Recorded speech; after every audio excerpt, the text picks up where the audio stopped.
Ako ang inyong Lolo Pael. At ako naman si Kabanong. At ito ang aming kwento.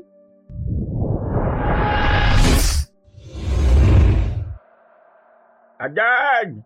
Tao ho! Adan! Nandiyan ka ba sa loob ng bahay niya? Lolo Gado, ano pong ginagawa niyo rito? Ay, salamat at nandito ka na. Kanina pa kasi ako pabalik-balik dito sa bahay mo. Kaso ang sabi ng lola mo, wala ka raw at mamimitas ka ng halamang gamot sa gubat. Opo, mamimitas nga po at gagawa ako ng mga gamot. Naubusan na kasi ako ng mga halamang gamot dahil sunod-sunod ang nagpapagamot sa akin eh. Siya nga po pala, bakit po kayo nandito? Yun nga. Pwede ba akong pumasok na muna? Siyempre naman po. Sige po, pasok po muna kayo sa loob. Maupo na po muna tayo kasi kararating ko lang din mula sa gubat. Oy, siya, sige. Hindi naman pwedeng nakatayo lang ako dahil nananakit na ang mga tuhod ko. Hayaan niyo ho, at bibigyan ko po kayo ng makabuhay. Marami akong napitas na baging nun eh.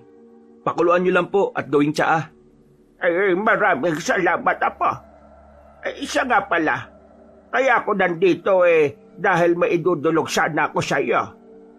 Tungkol saan naman po? Tungkol sa apo ko sana. Apo ho ninyo? Sino sa kanila? Marami-rami po kayong apo, di ba? Oo nga pala. Sige, didiretsuhin ko na nga. Ang apo kong si Rona, nagkasakit kasi siya eh. Yung apo niyong kilalang artista. Nabalitaan ko nga ho yun sa TV. Bakit po? Ipapagamot niyo ho siya sa akin? Di ba ang sabi niyo nagpapagamot na sa isang kilalang ospital? Hindi pa rin po ba siya gumagaling? Nako, hindi pa nga. Kahit ano-anong gamot ang itinuturok sa kanya. Nakakahawa na nga yung apo ko eh. Ang dating napakagandang dilag, ngayon napakapayat na at namumutla. Hindi pinapakita sa TV dahil hindi siya nagpapa-interview. Ano raw po ba yung sakit niya? Hindi nga matukoy-tukoy ng mga doktor. Parang pinag-i-eksperimentohan na nga lang yung apo ko eh. Kaya ang sabi ko sa kanya, umuwi na rito sa probinsya para naman masubukang ipagamot sa'yo. Sige ho. Wala akong problema dyan. Baka nga ho, kaya hindi matukoy ng mga doktor yung dahilan ng sakit niya dahil hindi naman po natural na sakit yung meron siya. Baka nga may gumagambala sa kanyang hindi nakikita o kaya naman baka kinukulam siya. Isa nga yan sa naiisip ko, Adan. Mabuting makita mo siya agad-agad para matukoy mo kung ano nangyari sa kaawa-awa ko. Sige ho, papuntayin niyo po siya kagad dito sa akin sa oras na makauwi siya. Sige. Uuwi na ako para matawagan ko siya. Maraming salamat, Adan, ha? Magtitiwala ako na kakayanin mong pagalingin ang apo ko. Sana nga ho kaya ko siyang pagalingin. Huwag po kayo mag-alala. Gagawin ko naman po ang lahat na makakaya ko. Pagkatapos nilang mag-usap, kaagad nang umuwi si Lolo Gado para tawagan ng kanyang apo. Si Rona Sanchez ay isang sikat na artista ng kanyang henerasyon at apo siya ni Lolo Gado sa pangatlong anak niya. Kamakailan nga lang ay nabalita sa TV na nagkaroon ng matinding sakit si Rona Sanchez kaya hindi na ito gumagawa ng bagong proyekto. Hindi naman masyadong iniintindi ni Adan ang tungkol sa balitang yon dahil hindi naman siya mahilig manood ng TV. Isa pa, marami siyang ginagawa sa araw-araw. Kung minsan pa nga ay pinapatawag pa siya para lumaban sa mga aswang o kaya naman iba't ibang uri ng masasamang nilalang. Habang abala si Adan sa paggawa ng mga gamot, pumasok na lang bigla ang matalik niyang kaibigan sa loob ng kanyang kwarto habang bitbit ang isang bayong na mga halamang gamot. Uy, Adan, Diyos ko naman nakauwi ka na pala. Bakit hindi mo man lang ako tinawag? Ako pa talagang hindi tumawag sa iyo pagkatapos kong mamitas ng dahon ng mga halamang gamot bigla ka na lang nawala Natawagan kita. Tinatawag pa kita pero hindi na kita makita. Ay, nako. Baka yan yung jumingil ako. Naghanap pa kasi ako ng pwedeng iyan dahil yung ibang puno parang may punso Diyos ko naman, no. O talaga, Ramil. Hindi ba't sinabi ko sa'yo na huwag kang iihi kung saan-saan? Paano kung makaihi ka nga ng punso? Eh di na magayang kargada mo. Bahala ka. Sa oras na mamagayan, hindi ko gagamutin yan. Ito naman, siyempre, ihi na kaya ako. Eh kung pipigilan ko yung ihi ko, baka mamaya magka-UTI pa ako. Huwag ka kasing inom ng tubig kapag alam mong malayo ka sa banyo. Ay, nako Ramil. Ilang taon na tayo magkasama. Hindi ka pa rin nagbabago. Akin na nga yung mga halamang gamot na napitas mo. Ay, eto. Wala man lang bang pasasalamat? Ha? Ay, salamat pala. Siya nga pala, ang sabi ni Lolo Gado, dadalhin daw dito yung artista niyang apo, si Rona. Rona, ano nga yun? Ala, si Rona Sanchez ba? Ah, oo. Siya nga. Eh di ba crush na crush mo yon? Oo, naku, sobra. Kapag nagpagamot sa'yo yun, magpapapirma talaga ako agad-agad. Hindi pwede. Ano? Ano ka ba naman, Adan? Minsan lang sa buhay ko nga magkaroon ng pagkakataon na makita si Rona Sanchez. Hindi mo pa ako pagbibigyan. Hindi. Dahil may sakit siya.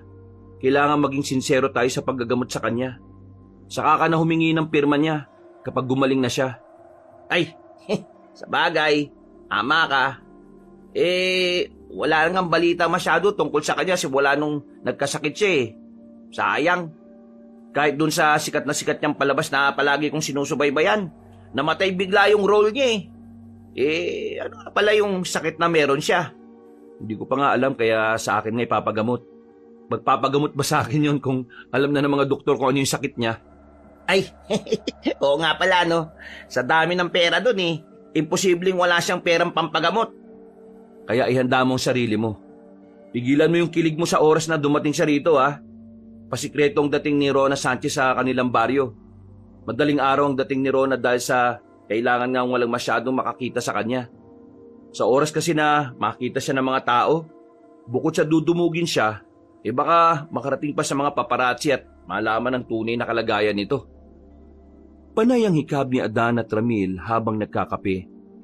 Nakatambay silang dalawa sa harap ng bahay ni Adan habang hinihintay ang pagdating ni Rona Sanchez.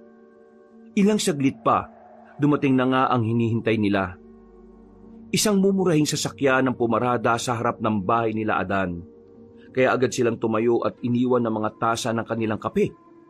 Dumiretso sila sa kawayang gate at binuksan ng lock. Ay naku, nandiyan na siya. Excited na ako, tol. Ano kayong itsura niya sa personal, no? Malamang, mukhang may sakit dahil may sakit siya eh. Ay, oo nga, no? Sa bagay. Pero sigurado ako na maganda pa rin siya kahit na ganun. Ewan ko sa'yo. Manahim ka na nga dyan, Ramil. Huwasan mong kiligin ha. Oo, ano ka ba? Adan, nako, pasensya na kayo't madaling araw na. Halatang antok na kayong dalawa. Teka lang at ibababa ko na yung apo ko, ha? Medyo hirap lang talaga siyang maglakad eh. Sige o, wala pong problema. Bakit ka nandito itong si Ramil?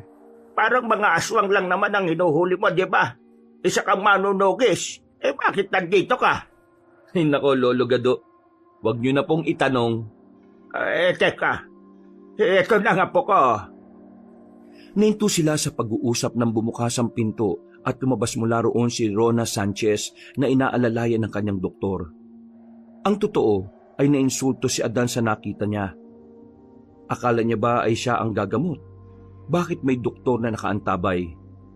Ipinagsawalang bahala na lang ni Adan ang doktor na kasama nito at sa halip ay si Rona ang binalingan niya ng pansin. Payat na payat nga si Rona. Namumutla ang buong katawan at may mga pasa at butlig pa.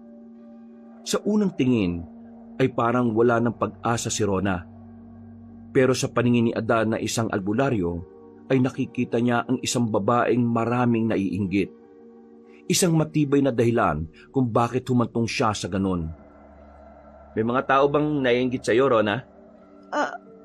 Ano? Ano ka ba naman? Sana iniisip mo ang tanong mong yan. Malamang na maraming naiinggit sa kanya dahil isa siyang artistang maraming narating sa buhay. Pilosopo ka rin ano? Ang ibig kong sabihin ay kung may tao bang naiinggit sa kanya na alam niya. Kung naiinggit ka ba sa isang tao sasabihin mong naiinggit ka sa kanya?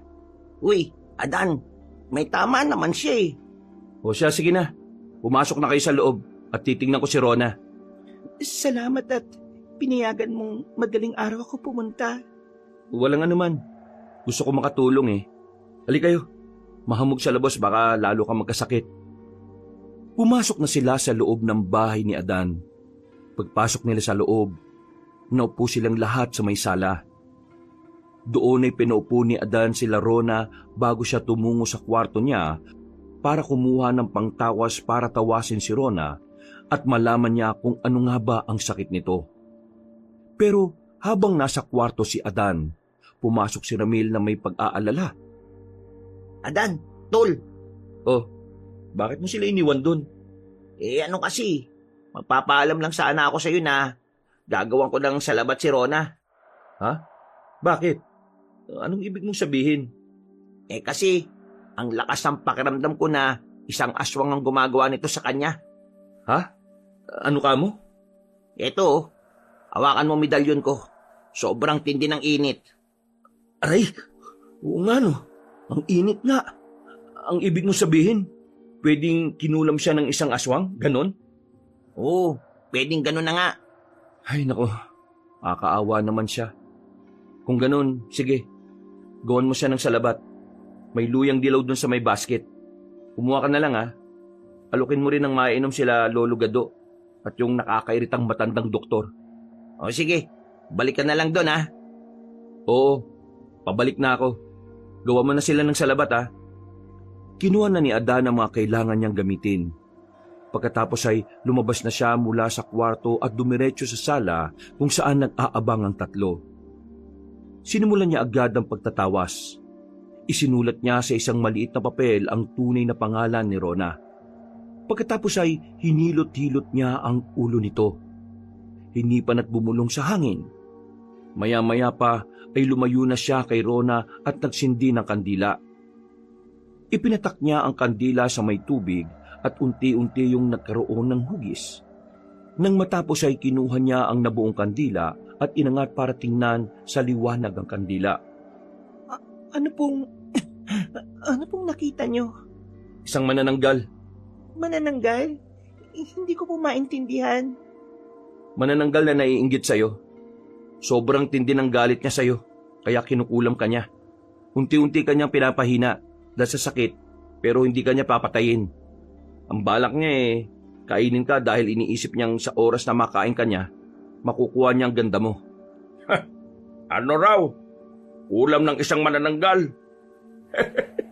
Meron pala ganon, Rona. Naniniwala ka ba sa albularong ito? Masyadong pantasya ang mga pinagsasabi niya Anong pantasyang sinasabi mo riyan? Seryoso ako. Ngayon, paano mo gagamutin si Rona? Yabang nitong doktor na to, no? Saan niyo ba nakuha to?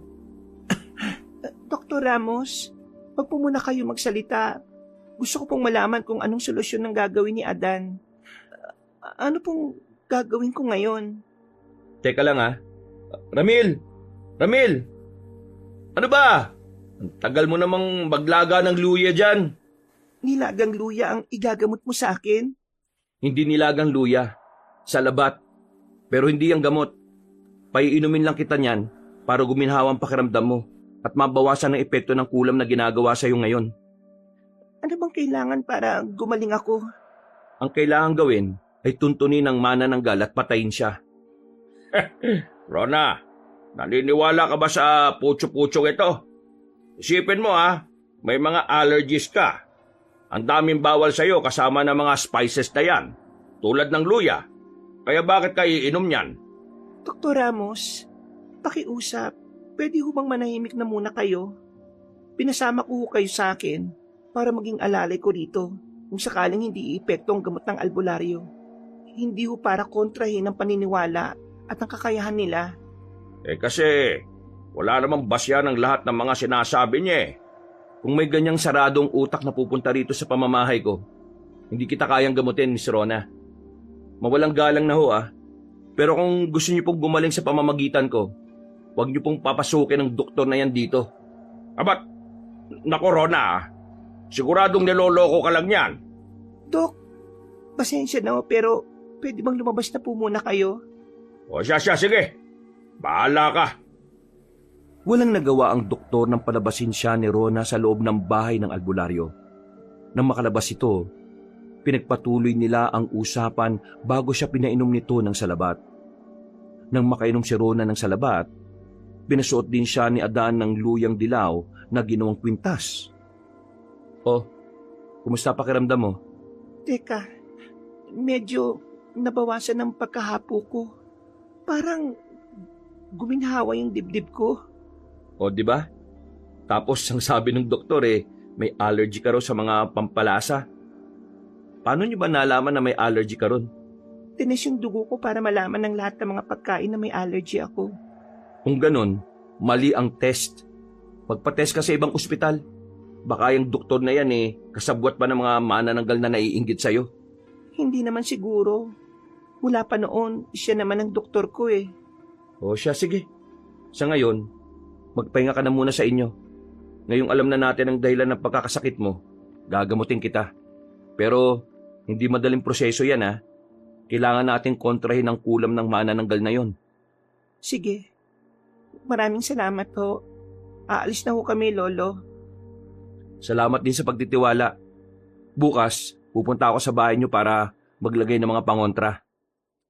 Matapos ng pag-uusap na yon, umalis na kagad sila Rona sa bahay ni Adan. Tahimik si na Adan at Ramil habang nagliligpit ng mga ginamit sa pagtatawas hanggang sa matapos sila at nagpasyang pag-usapan na muna ang kaso ni Rona bago sila tuluyang matulog. Alam mo ba? Nakita ko pa lang siya kanina. Kakaiba na talaga Ang lakas ng manananggal na yun. Balibasa kasi, manananggal na, mangkukulam pa. O bakit? Nadismaya ka ba? Anong nadismay yung pinagsasabi mo riyan? Kasi hindi siya ganun kaganda sa personal dahil may sakit siya. Hindi naman ako nadismaya Naawa ako. Akala ko nadismaya ka Ang taas kasi na expectation mo kanina bago sila dumating Pero tama ka. Nakakaawa siya. Tapos, yung doktor niya pa. Coops. Anong coops? Upal. Nako, sinabi mo pa pre. Grabe ang kakupalan ng hinayupak na doktor na yon. Hindi ako naniniwala sa mga doktor May sakit naman talagang kailangan ng medikal na pangangailangan ng kailangan. Pero itong kay Rona, hindi medikal lang kailangan. Kailangan niya talaga ng albularyong gaya mo. At hindi lang albularyo manunugis na rin. Kaya nga O paano yan? Papapasubo tayo ng punta sa Maynila para tugisin yung manananggal na mangkukulam na yan. Hindi na natin siya kailangan puntahan sa Maynila. Siya ang papupuntahin natin dito. Ha? Ano? Paano?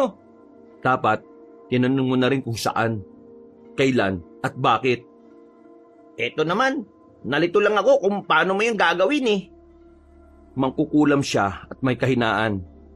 Kapag nagsimula na ako ng ritual para puksay ng kulam na ginawa niya, ang katawan niya mismo ang sisira ng ginawa niyang ritual para kay Rona. Ano? Diyos ko naman, Ramilo. Ang tagal na natin magkasama sa trabahong to. Lutang ka pa rin talaga. Sa hindi ko nga maintindihan Paliwanag mo nga, dali. O sige. Lapit ka dito at ipapaliwanag ko sa iyo ang lahat. Ipinaliwanag ni Adan ng maigi ang plano niya kay Ramil. Si Ramil naman ay panay lang ang tango habang iniintindi ang lahat ng mga sinabi ni Adan. Pagkatapos nilang mag-usap, nagpasya na silang matulog para pagandaan ang mangyayari kinabukasan. Kinabukasan nga, maaga pa lang ay nagising na sila. Habang nagkakape, nanood muna sila ng balita sa TV at nakita nila ang interview sa artistang si Maribel Alawi. Kasabayan nito ni Rona Sanchez, na ngayon ay ipapalit sa dapat na pagbibidahang teleserye nito. Oh, nagtimpla ako ng kape Gusto mo ba? Ayoko. Masakit sa dibdib yan. Anong masakit sa dibdib ang pinagsasasabi mo? Puyat tayo kagabi, no? Nagkape pa tayo. Tapos ngayon, magkakape ka na naman. Aba, magpapalpitate na ako sa kakakape. Ikaw talaga oh. Kapag nandito ako, palagi ka nagkakape. Ganyan ka rin ba pag wala ako? Oo, sanay na ako sa kape. Ay grabe. Baka naman kape na dugo mo ah. Baka nga. Ito na yung bumubuhay sa akin eh. Kapag walang kape, wala akong kagana-gana sa buong araw. Ingat ka ah. Delikado kapalit ng paborito mong kape. At ano naman? Teka. Tingnan mo yung nasa balita oh. Si Maribel Alawi oh. Ha? Hindi ko kilala yan eh. Bagong artista ba yan? Hindi naman. Di mo lang talaga kilala. Kasabayan ni Rona yan. Ah, ganun ba? Siya pala yung papalit kay Rona? Sa hilat siya ng mukha niyang babae na yan. Parang walang gagawin maganda eh, no? Maraming tinatagong babaeng yan. Nararamdaman ko. Nararamdaman mo rin kahit nasa TV lang? Medyo. Hindi ako sigurado. Ay sus, alasya. Sige, magkape na tayo at mag-almusal. Uling kape ko na to, promise. Matapos nilang mag-almusal, umalis na sila at dumiretso sa bahay nila Lolo Gado. Nakaabang na kagad si Lolo Gado sa labas ng bahay nila. Pabalik-balik ito na tila ba hindi mapakali. At nang makita sila nito, agad siyang tumakbo patungo sa kanila. Adan, Ramil, bakit ang tagal yung dumating? Bakit o Lolo Gado? Ano bang nangyari at parang natataranta kayo? Kasi tama ka talaga. Kinukulam nga ang apo ko. Nabawasan ang panghihina niya kagabi at naging masigla na siya hanggang sa nag-almusal. Pero mukhang kinontra na naman ang manananggal na sinasabi mo. Dahil nagsuka sa bigla ng dugo. Diyos ko po. Papusukin niyo kami, Lolo Gado. Oo, halina kayo. Dalian niyo. Nasaan ba siya? Nandito sa may kwarto niya. Tinitignan siya ng doktor niya eh. Teka. Anong ginagawa mo sa apo ko? Pinagpapahinga ko siya. Sumuka na siya ng dugo dahil sa allergic reaction ng katawan niya mula sa luyang dilaw na pinainom sa kanya ng putyo-putyong albularyo na yan. Ano? Allergic reaction ng pinagsasasabi mo dyan? Yan ang epekto ng pinainom mo sa kanya. Pinainom ko na siya ng gamot para sa allergy kaya itigil yun na yung balak niyong gawin sa kanya ha. Tumabi ka na nga muna dyan, Dok. Hindi. Pasyente ko ang balak mong patayin kaya hindi ako aalis dito. Lolo Gado, ito yata ang aswang na kumukulam sa apo mo eh. Ayaw niyong gumaling ang apo niyo eh oh. Dok, pasensya na ho kayo pero desisyon ng apo ko na magpagamot sa albularyo. Kung gusto niyong patuloy na gamutin ang apo ko, makipagtulungan ka kay Adan. Isa siyang batikan at bantog na albularyo rito. Magaling siya. Lolo, magaling ba ang tawag mo sa kanya? Pagkatapos siyang painumin ng luya ang apo mo at sumuka ng dugo. Kung science ang pagbabasihan mo, Dok, sa tingin ko, medyo tama naman ako na hindi ang luyang naging dahilan kung bakit siya sumuka ng dugo. Kagabi pa siya uminom ng luyang dilaw eh. Ang sabi ni Lolo Gado, gumaan ang pakiramdam niya sa loob ng ilang oras. Nakatulog din siya na maayos. At ngayong umaga lang siya sumuka. Pwedeng delayed ang reaction ng katawan niya. Ay nako, huwag ka na nga magpaliwanag. Pwede bang hayaan mo na akong tingnan si Rona? Kapag may nangyaring masama sa kanya, ikaw ang sasampa ng kaso ha. Hindi ako magpapakulong kung may mangyari nga sa kanya. Ang mabuti pa, umalis ka na dyan o ikaw ang kukulamin ko. Ano? Mangkukulam ka rin? Hindi. Pero may kilala akong mangkukulam na pwede kang kulamin kaya pwede ba? Umalis ka dyan. Mukhang natakot din naman ng doktor kaya gumilid ito at hinayaan si Adan na tingnan si Rona. Hinawakan niya ang gilid ng leeg nito para maramdaman ang pintig ng dugo nito. Agad niyang nalaman na kinokontra nga ng mangkukulam ang luyang na inom ni Rona. Kagad na kumuha si Adan ng papel kung saan isinulat niya ang orasyon doon na may nakasulat na Latin. Dinasalan niya muna yon bago inirolyo at isinuksok sa bulsa ng suot ni Rona. At ano naman yang inilalagay mo sa bulsa niya? Orasyong tagabulag. Hindi siya makikita na mangkukulam habang nasa bulsa niya yan. Kaya Lolo Gado, sabihin mong tungkol sa papel na yan mamaya kapag nagising siya. Ay, teka. Bakit mo tinataas ang damit niya? Wala akong gagawing masama sa kanya. Hinahaplasan ko lang itong espesyal na langis ang tiyan niya para maalis yung bagong kulam na iniligay ng mangkukulam na manananggal na yun.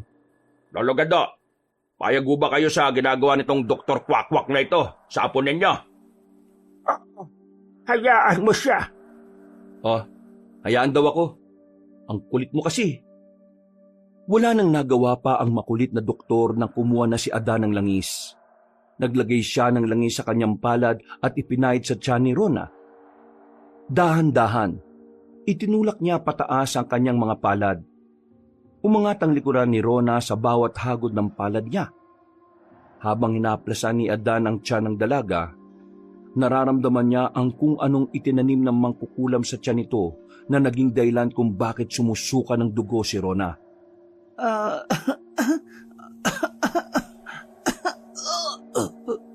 Sumuko na naman siya ng dugo. Itigil mo na ginagawa mong yan. Matras ka, Dok. Marami pang lalabas dyan. Ano ba ginagawa mo? Sira ulo itong taong to ah.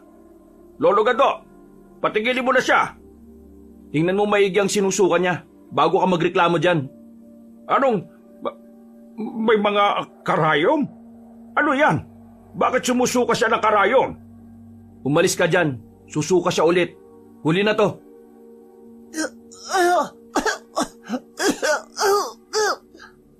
Sige, Rona. Isuka mo lang. Nahihilo ko. Sige, magpahinga ka muna. Lolo Gado, lutuan mo siya ng sabon na may talbos. Palagi mo siyang pakainin ng talbos at mga pagkain na makakadagdag sa dugo niya. Bibigyan ko siya ng ferros. Ayan, mabutit may silbi ka rin naman pala. Bigyan mo siya ng vitamins para mas madagdagan yung dugo niya. Magiging ayos na ba ang apo ko, Adan? Hindi pa. Hanggat hindi pa natin nasisira yung lugar kung saan nagtayo ng ritual yung mangkukulam, hindi pa matatapos to. Kung ganon, pupunta ba kayo sa Maynila para hanapin? Hindi. Sisirain natin gamit ang katawan mismo ng manananggal. Kung gising sana si Rona at hindi pinainom ng sleeping pills, pwede na nating simulan eh. Ganon ba? O siya, sige. Magluluto na ako ng pagkain para sa apo ko. Para pagkagising niya may makakain siya. Salamat o, Lolo Gado. Nang lumabas si Lolo Gado sa kwarto ni Rona, humila ng upuan si Adan at saka naupo roon. Habang ang doktor ay tulalang nakatingin kay Ramil na abala sa paglilinis ng mga dugong isinuka ni Rona. Mga dugo na may lamang karayom. Paano mo nagawa yon? Paano mo nalagyan ng karayom ang suka niya? Yung sinasabi mo dyan, paanong lalagyan ko? Pinasok mo ba sa tiyan niya? Eh di tingnan mo ang tiyan niya para malaman mo. Kulit mo rin eh, no? Hindi. Hindi ko maintindihan kung paano mo nagawa yan. Imposible. Base sa siyensya, hindi maari yan. Baka naman kumain siya ng maraming karayom habang hindi kami nakatingin. Abay, sira ulo ka ba? Ano sabi mo? Ang sabi ko, sira ulo ka. Isipin mo nga yung mga pinagsasabi mo. Sinong tanga kakain ng karayom?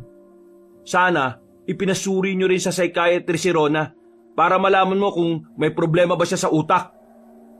Ikukonsidera ko yan kapag bumalik na kami ng Maynila.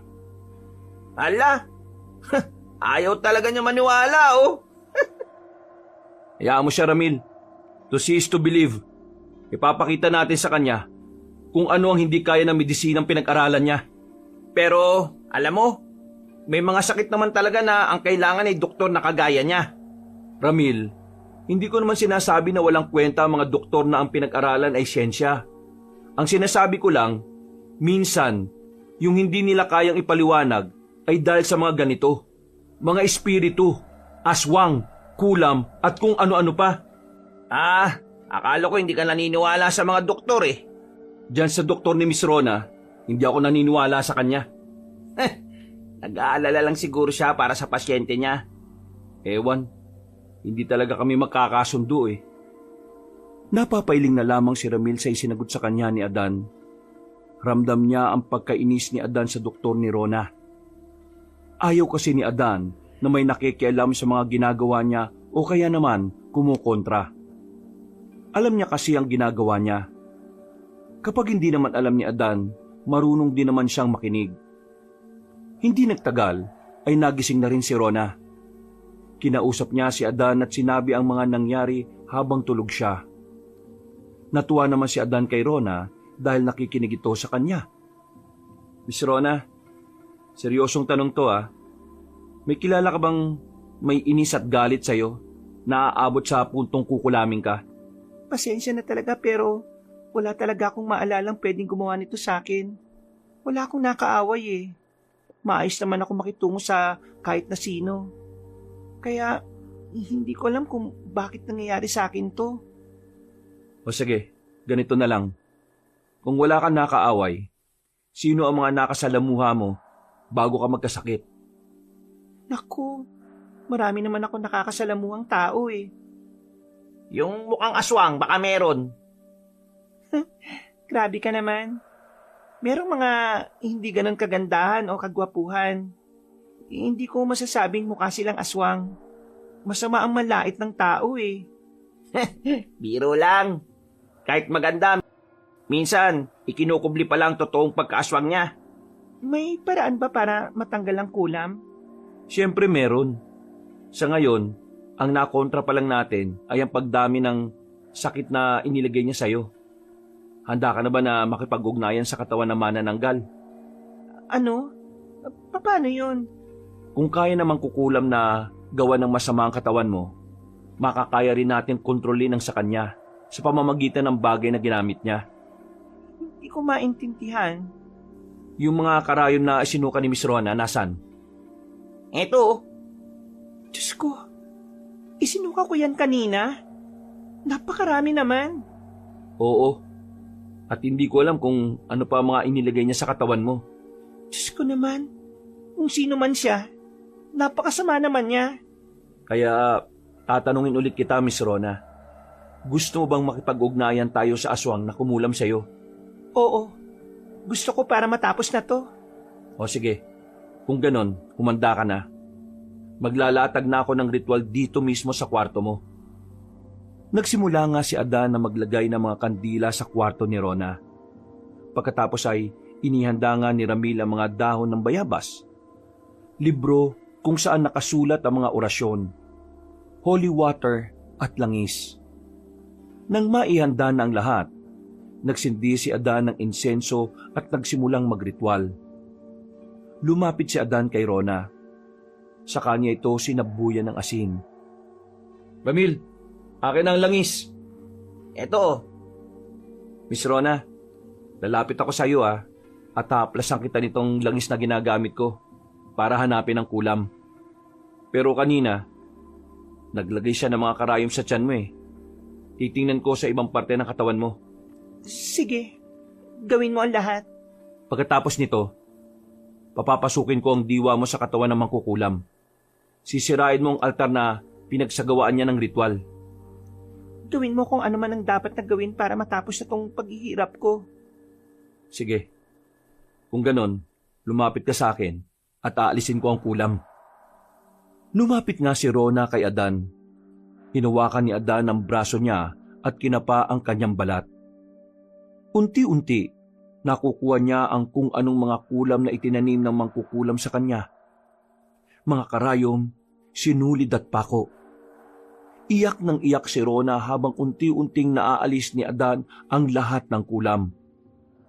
Hindi lang sa kanyang mga braso, maging sa tiyan, likod, leeg, binti at maging sa ulo. Hanggang sa maalis na ni Adan ang lahat ng kulam sa kanya. Nagdasal ng isang orasyon si Adan bago niya tinapos ang lahat. Ramil, akin ang pinaglagaan ng halamang gamot na pinakulo ko kanina. Oh, eto. Salamat ah. Miss Rona, inumin mo ang pinaglagaang ito. Tiisin mo ang pait ng lasa ng inumin ah, para tuluyang malinis ang buong katawan mo. Ininom ni Rona ang pinakuluang mga katas ng halamang gamot. Nakakasuka man ng lasa, tiniis niya ito. Hanggang sa matapos niya itong inumin. Ngayon naman, pumikit ka at tutulungan kitang makarating sa manananggal. Oo, sige. Hahawakan ko ang ulo mo ha. At sasabihin ko sa'yo kung ano ang kailangan mong gawin. Hinawakan ni Adan ang ulo ni Rona habang nakapikit ito. Dinasalan niya ng isang Latin na ritual si Rona. Ngayon, buksan mo ang mga mata mo, Rona. Anong nakikita mo? Isang magulong lamesa. Nakakatakot. May mga itim na kandilang nakasindi. At may manika. Sige, itumba mo yung kandila. Nahihirapan akong igalaw ang mga kamay ko. Pilitin mo. Tutulungan kita. Ang hirap eh. Kaya mo yan. Isipin mong mas malakas ka kaysa sa kanya. Heto na. Nagagalaw ko na. Sige, Rona. Huwag kang titigil. Sirain mo ang ritual na ginawa niya para hindi na niya ulit maulit pang muli. Nang imulat ni Rona ang kanyang mga mata, nakita niya mismo ang altar kung saan ginawa ang pangkukulam sa kanya. Kagaya ng utos ni Adan, pinilit niyang igalaw ang kanyang mga kamay at tinabig ang kandila. Nang tabigin niya ang kandila, kumalat ang apoy sa lamesa. Agad nagliyab yun at nataranta siya. Adan, lumiliyab ang lamesa. Ayoko na. Gusto ko na umalis. Nagagalit na siya. Idilat mo na ulit ang mga mata mo, Rona. Pero nakadilit na ang mga mata ko eh. Dumilat ka pa, Miss Rona. Pilitin mong magmulat ng mga mata. Hindi ang mga mata mo nakadilat eh. Diwa mo lang yan. Pero nahihirapan ako. Kaya mo yan. Sa wakas, Adan, tapos na ba ang lahat? Gagaling na ba ako? Naalis ko na ang kulam at nasira mo na ang altar. Sapat na yon, Miss Rona. Talaga? Magiging ayos na ako? Oo nga, gagaling ka na. Alagaan mo na lang ang sarili mo. Bibigyan kita ng anting-anting kontra kulam para madali kang gumaling. Maraming salamat, Adan. Akala ko wala na akong pag-asang gumaling eh. Nawala ang lahat ng sakit na nararamdaman ko ngayon. Lumakas ulit ako, bukod sa payat kong katawan. Dahil wala na ang nagbibigay ng sakit sa'yo. Ano bang magagawa ko para sa'yo? Para isuklian ang ginawa mong panggagamot sa akin. Hindi ako naniningil sa panggagamot ko. Pero kung talagang gusto mo, mas mabuti kung magbigay ka ng donasyon sa simbahan. Huwag mo nang idaan sa akin. Sige, kung yan ang gusto mo, pupunta ako sa simbahan.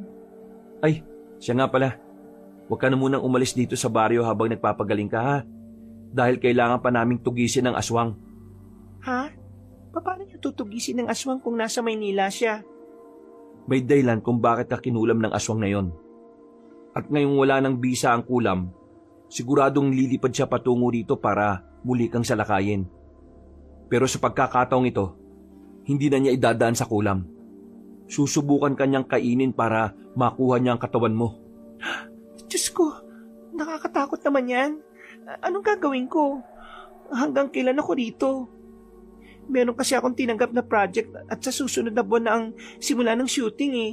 Kaya nga, gusto ko na talagang gumaling. Mas i-priority mo ang kalusugan mo. Hindi pwedeng unahin mo yung trabaho kahit na alam mong hindi mo pa kaya. Sige, tatawagan ko na lang yung manager ko para sabihin sa kanya kung pwedeng i-postpone yung shooting. Mabuti pa nga. Teka. Ramil, kunin mo yung anting-anting na ibibigay ko sa kanya. Teka, sandali. Eto na, Adan. Tawagin mo na rin si Lolo Gado, saka yung doktor niyang makulit. Sige, Adan. Tatawagin ko na sila. Miss Rona, eto na Wag na wag mong aalisin sa katawan mo itong anting-anting ha, para hindi na maulit yung pangkungulam sa'yo. At saka, parati ka magdadala ng bawang dahil hindi mo alam kung kailan kanya aatakihin. Maraming salamat, Adan. Susundin ko ang lahat ng mga bilin mo sa akin. Maya-maya pa, pumasok na sina Lolo Gado at si Dr. Ramos na parehong naggulat nang makita ang masiglang mukha ni Rona. Si Dr. Ramos, kagad na sinuri ang mukha at katawan ng dalaga. Sigurado ka bang wala ka nang nararamdaman? Opo, Doc. Ang tanging nararamdaman ko na lang talaga ay pagod. Siguro kung kakain ako at magpapahinga ng sapat, magiging ayos na talaga ako. Hindi naman sa tinatakot kita. Pero sa tingin ko kailangan mo magpakuha ng ilang test sa dugo at ultrasound na rin sa tiyan para makita kung ayos ka na ba talaga. Kailangan pa ba yun? Oo naman. Kasi hindi natin alam. Baka niloloko ko lang si Miss Rona? Hindi pa rin ako naniniwala sa iyo Di wag kang maniwala. Miss Rona, mas maigi kung susundin mo na lang yung payo ng doktor mo para naman mapanatag na ang lahat. Sige, kung yan ang suggestion mo. Paano mo ba pinasusunod si Rona? Pinagayuma mo ba siya? Akalain mo. Kala ko ba hindi ka naniniwala sa kulam? Tapos sa gayuman naniniwala ka. Dok, hindi niya ako napapasunod. Kusa akong sumusunod sa kanya. Sumusunod rin naman ako sa iyo, di ba? Hindi naman matigas ang ulo ko Sa bagay, tama ka. Bukas siguro magpa-test ka na kagad para mapanatag din ako na ayos ka na talaga. Sige Doc. Nung gabing yon, naglagay na ng mga pangontra sa aswang at kulam si Adan at si Ramil para protektahan si Rona. Naging maayos na rin ang tulog ni Rona. Ilang buwan na kasi siyang hindi nakakatulog na maayos. Kinabukasan nga, umalis si Rona at ang doktor nito para magpa-test kagaya ng napag-usapan. Pero ang hindi inaasahan ni Adan, hindi na ito bumalik pa. Nabalita na lang niya sa TV na gumaling na si Rona at balak nitong magsimula sa shooting ng bago nitong proyekto. Sa inis niya, pinunta niya si Lolo Gado para kausapin ito at tanungin kung bakit gano'n ang nangyari. Lolo Gado! Lolo! Pagbuksan niyo po ako ng pinto! Adan, anong ginagawa mo rito? Si Rona ho, bakit hindi na siya bumalik? May usapan pa kami na mananatili na muna siya rito dahil tutugisin pa namin yung aswang na gumawa ng kulam sa kanya. Bakit umalis siya kagad? Ayun nga, Adan. Pasensya ka na sa desisyong ginawa ng apo ko. Noong kasing nagpa-test siya at nalaman niyang magaling na siya, tumawag siya sa akin at sinabing hindi na muna siya babalik dahil kailangan niyang trabahuin yung proyekto na nabayaran na ng advance sa kanya. Diyos ko naman Matigas din pala ang ulo ng apo niyo kapag malakas na ang pangangatawan Ano? Pasensya ka na talaga, Adan. Yan niyo na. Hindi naman ako magsisisi kung sugurin siya ng aswang na may matinding galit sa kanya Hayaan mo, Adan. Tatawagan ko ang apo ko para kausapin na bumalik dito. Subukan niyo, Lo. Sabihin niyong hindi pa siya ganap na ligtas para mapilitan siyang bumalik. Hindi mahalaga ang pera sa ngayon. Katawan at kalusugan niya ang dapat iniintindi niya. Adan. Bakit ba kasi pinilit siya nung doktor na yon na bumalik sa Maynila para magpa-test? Ano ho? Sa Maynila pa sila nagpa-test? Oo. Kaya siguro parang ayaw na niyang bumalik kasi nakarating na ulit siya doon Alam mo, Lolo Gado, yung doktor ni Rona, yan talaga magpapahamak sa kanya. Pagkatapos ng usapang yon, umasa si Adan na babalik si Rona. Pero hindi nangyari yon. Lumipas ang 2 buwan at makikita na ulit sa mga interview si Rona at ang ganda na niya ulit. Gumanda na ang katawan nito at mas sumikat pa dahil sa nangyari sa kanya. Ngunit hindi pa rin maiwasan ni Adan na mag-alala dahil baka hindi magtagal muli itong balikan ng manananggal na aswang. Ay nako, Adan. Huwag mo na masyadong intindihin si Miss Rona. Sasakit lang ang ulo mo sa kakaisip sa kanya Sarili niya nga, hindi niya ka kinakawaan. Ikaw pa ba na hindi mo naman yun katawan? Hindi ko lang maiwasan na mag-alala para sa kanya. Kung mapahamak siya, konsensya ko pa rin dahil alam kong may magagawa sana ako. Siya na nagdesisyon kaya pabayaan mo na. Eto, kape, para naman mahimas-masang ka. Napapabayaan mo na sarili mo 2 beses na lang sa isang araw kung magkape ka. Ay nako, kaya nga nabawasan tuloy yung pagkabog ng dibdib ko. Akin na nga yan. Salamat sa pagtimpla mo sa akin Ay, siya nga pala. May aswang daw na gumagala sa kabilang baryo Nangangailangan ng tulong ko. Kung gusto mo, Sumama ka sa akin para naman maibaling mo na yung isip mo sa iba. Kaysa dyan sa Miss Rona na parati mong iniisip. Malapit ko na nga isipin na may gusto ka sa kanya eh. Ikaw talaga. Hindi naman no. Nag-aalala lang ako bilang isang albularyo. Ay sus, ako pa binalaan mo noon ha. Ikaw pala mahuhulog. Uy, para tong tanga. Hindi nga.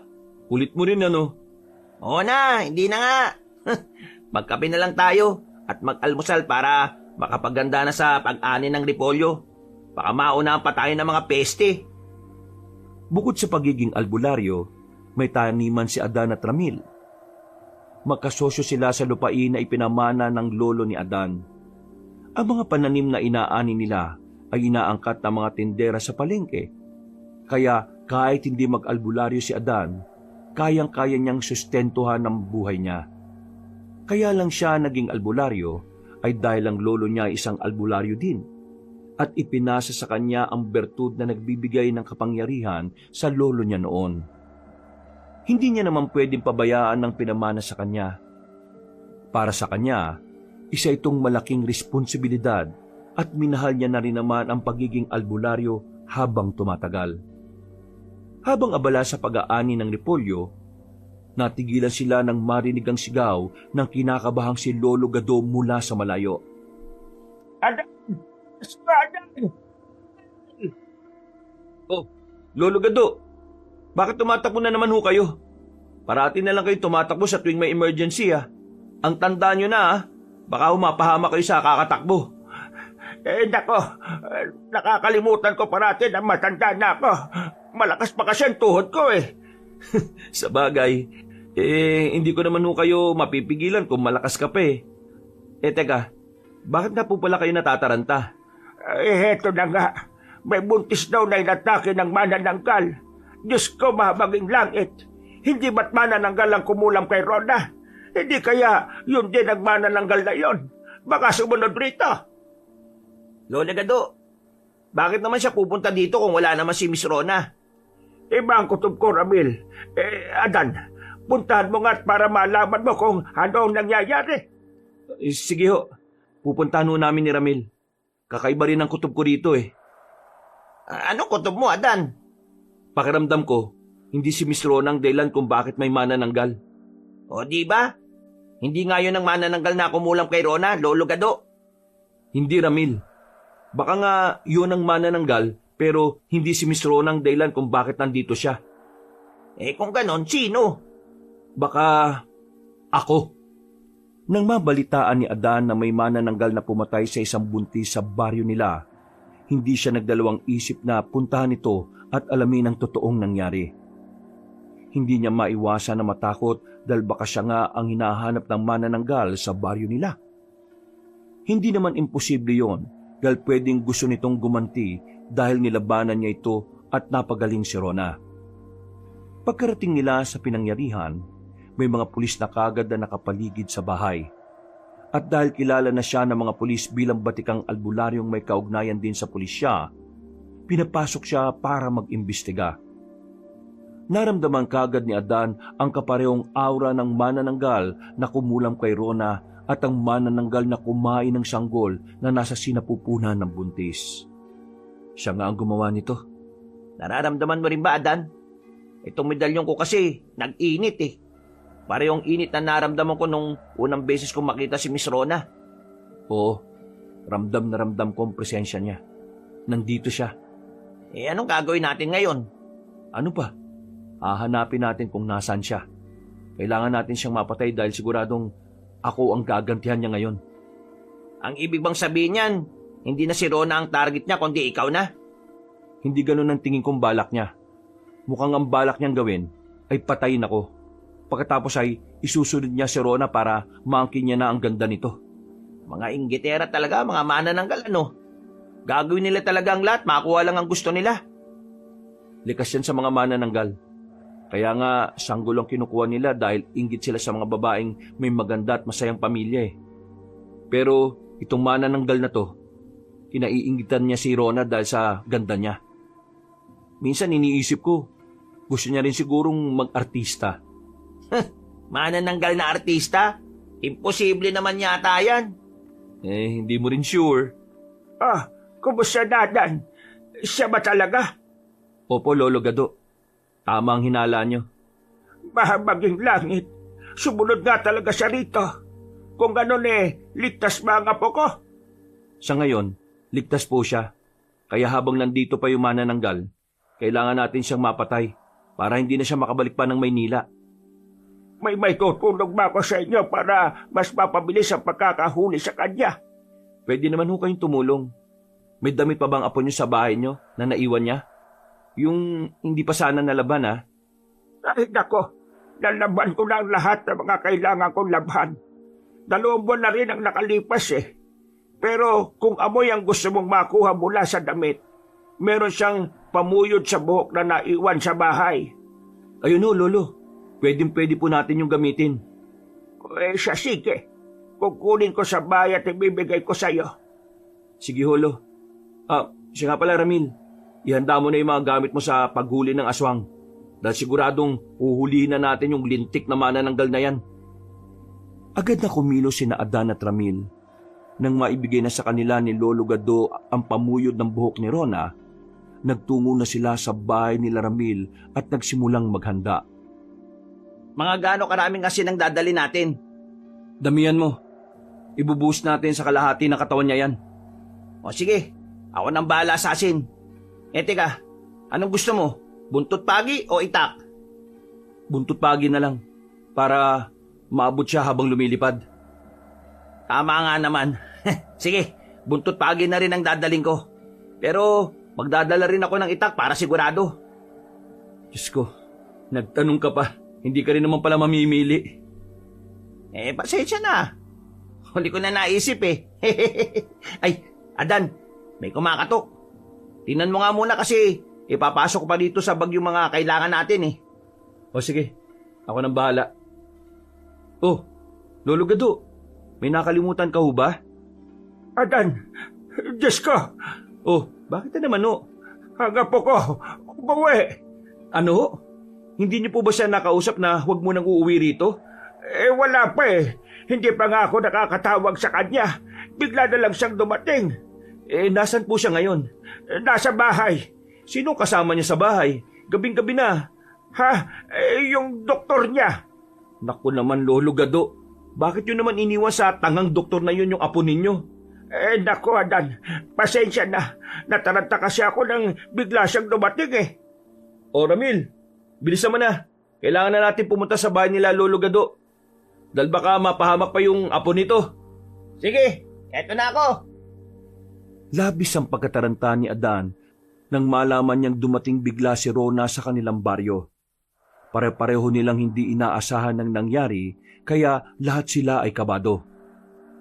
Lakad takbo ang ginawa nila makarating lang sa bahay nila Lolo Gado. Pero nang hindi na makatiis si Adan sa labis na pag-aalala, tumakbo na talaga siya. Diyos ko, Adan, bagalan mo naman ang pagtakbo. Wag na ho kayong tumakbo, Lolo Gado. Sabi ko naman sa inyo matanda na ho kayo. Adan, ako nang bahala kay Lolo Gado. Bilisan mo ang pagpunta ron. Sige, ako nang bahala. Diyos ko, Adan, ayan na yung manananggal. Lumilipad siya patungo sa bahay nila Lolo Gado. Ano? Ay, lintik. Hindi natin siya pwedeng pabayaan na makarating doon.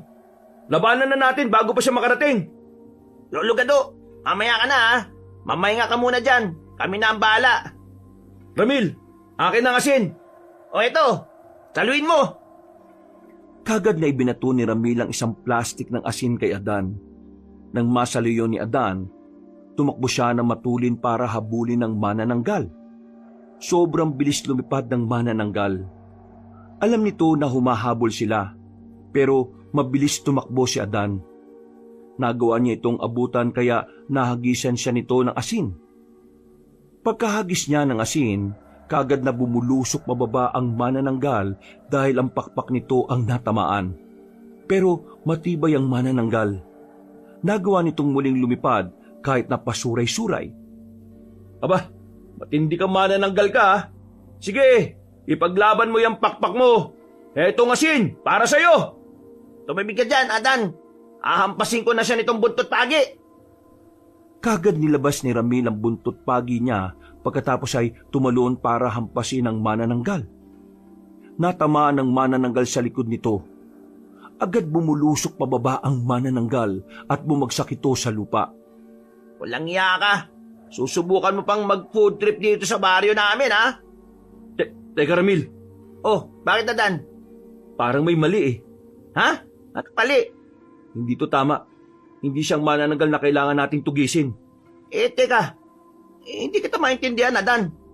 Patay mo muna yung manananggal na yan. Nakakaalibadbad eh. Ay, sige. Sige, heto na. Galit na pinaghahampas ni Ramil ng buntot pagi ang manananggal. Pagkatapos ay pinakain niya ito ng sandamakmak na asin. Segundo lang ay bumula na ang bibig nito at umusok. Kasunod ng pag-iba-iba ng mukha nito. Hanggang sa ilang saglit pa, nagbago na ang mukha nito at bumalik sa pagiging normal na tao ang itsura niya. Pareho silang nagulat sa nakita. Ha? Adan, hindi ba ako namamalik mata?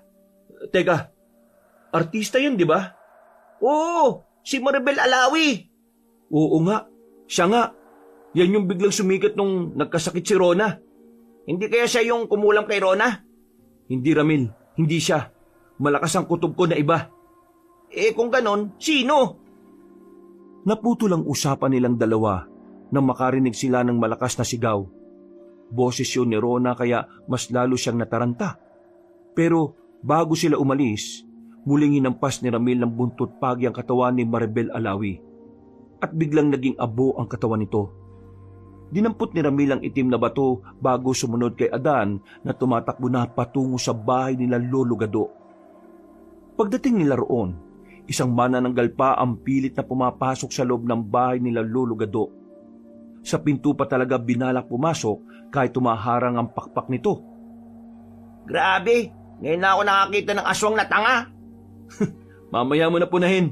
Tumabi ka dyan at hahagisan ko ng asin. Hoy, manananggal! Umalis ka dyan! Hinagisan nga ni Adan ng manananggal ng asin at mukhang nataranta ito. Agad na lumipad palayo ang manananggal. Sinubukan pang habulin yun ni Ramil habang si Adan ay pumapasok sa loob ng bahay. Huwag ka matakot, Rona. Ako nang bala. Ano ikaw nang bala? Wala nang manananggal. Kinakalaban na ni Ramil. Ano? Anong ginagawa mo rito? Siyempre, inililigtas ang sinasabi mong ililigtas mo. Yung manananggal, patay na ba? Hindi ko alam. Pumasok ako dito para malaman kung may isa pang manananggal dito. Ay bakit? Ilan ba manananggal? Dalawa pa lang ang nakikita namin. Yung isa ay patay na, habang yung isa ay hinahabulan ni Ramil. Ay, siya nga pala, Miss Rona. May away ba kayo ni Maribel Alawi? Ano? Wala. Bakit pa biglang nabanggit si Maribel? Dahil Miss Rona, siya ang isang manananggal na napatay namin ngayon. Ano? Paano nangyari yun? Hindi namin alam. Nagulat din kami ni Ramil na siya pala yung isa sa manananggal. Hindi na nakakagulat yan. Dahil malaki ang lihim na inggit niyang si Maribel kay Rona. Paano mo naman nalaman na malaki ang lihim na inggit ni Maribel lihim nga? Ha? Halata naman eh. Kapag nagkakasalubong sila ni Rona nakikita ko ang pag-irap niya. Pero hindi ko naman inaasahan na aswang pala siya. Kailan mo nakitang umirap si Maribel?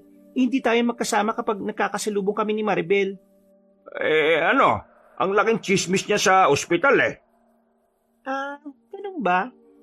Sa bagay, pinag-uusapan nga naman ako sa loob ng ospital. Ay nako, Bakit ka napabuntong hininga? sobrang lakas pa rin kasi yung kabog ng dibdib ko dahil sa matinding takot. Akala ko kanina katapusan ko na eh. O heto, uminom ka na muna ng tubig. Ay salamat Adan ha. Ang bilis mo naman kumuha ng tubig. Habang nagpapaliwanag pa itong doktor mo, kumuha na agad ako ng tubig dahil napansin kong namumutla ka eh. Teka, iinom na muna ako ng tubig ah. Adan! Diyos ko, Adan! Oh, bakit? Hindi ko nahuli yung manananggal. Putik, sobrang bilis lumipad. Ano? Saan ba na siya lumipad kung ganun? Doon banda sa kanang bahagi ng baryo natin mula dito kina Lolo Gado. Pero huwag ka mag-alala. Malalaman natin kung sino siya sa oras na makita ko siya. Ha? Paano? Nasugatan ko yung bandang puwet niya gamit ang nadala kong itak. Ibinato ko ba naman sa kanya eh? Sapul sa puwet. Paano naman natin malalaman kung siya nga yun? Simple lang. Paupuin natin. Hindi kasi niya mapapagaling ang puwet niya gamit ang laway niya dahil hindi naman niya maabot ng dila niya yung puwet niya eh. Ayos kung ganun. Isa-isa nating hawakan ng puwet ng mga makakasalubong nating tao. Sa kanang bahagi ng baryo natin mula rito kina Lolo Gado. Sira ulo. Hindi ganun ang gagawin natin. Siyempre kapag may sugat ka sa puwet, ano bang magiging reaksyon ng katawan mo? Eh di, mahirap maglakad kasi masakit. Oo nga no, tama ka. Pero paano kung magtago lang siya sa bahay nila at hindi siya lalabas? May paraan dyan. Anong paraan? Survey. Ibulong mo na nga lang sa akin kung anong plano mo. Ganito. Ibinulong nga ni Ramil ang planong naisip niya kay Adan. Ayaw ni Adan na marinig yun ng doktor ni Rona dahil kakaiba na ang kutob niya rito. Para bang may itinatago ito. Ramdam niyang hindi aswang ang doktor pero ang kutob sa dibdib niya ay kakaiba. Matindi. At madalas na sigurado siya sa mga kakaibang kutob niya. Hindi pa siya kailanman nagkakamali. Bakit kailangan nyo pang ibulong? Bakit? Bawal ba? Di naman. Sa paraan kasi ng ginagawa nyo parang ipinamumukha nyo sa amin na wala kayong tiwala sa amin ni Rona. Sino mang may sabi na wala kaming tiwala kay Miss Rona? Siya nga yung kailangan naming iligtas. Ang ibig mo sabihin, ako ang hindi katiwa-tiwala. Bakit? Sino ba ang dapat pagkatiwalaan dito? Ayaw ko manumbat pero sino ba sa ating dalawang nakapagpagaling kay Miss Rona? Aba, ang yabang mo pala Hindi ako mayabang. Masyado ka lang nakikialam sa diskarte namin para mahuli ang manananggal. Bakit?